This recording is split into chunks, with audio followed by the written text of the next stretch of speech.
Sabarkantha Himmatnagar national 48 પર triple અકસ્માત સર્જાયો।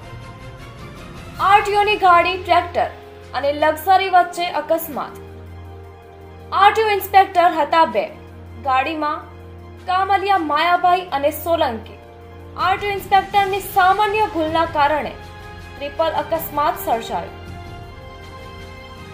હિંમતનગરના હાજીપુરા પાસે સાબરદાણ આગળ અકસ્માતની ઘટના સર્જાઈ। આરટીઓની ગાડી લક્ઝરી અને ટ્રેક્ટર વચ્ચે સર્જાયો અકસ્માત। ઉદયપુરથી રાજકોટ જતી હતી લક્ઝરી।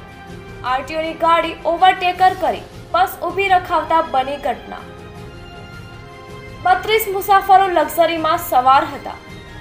હાજીપુરા પાસે સાબરદાણ આગળ લક્ઝરી ઊભી હતી।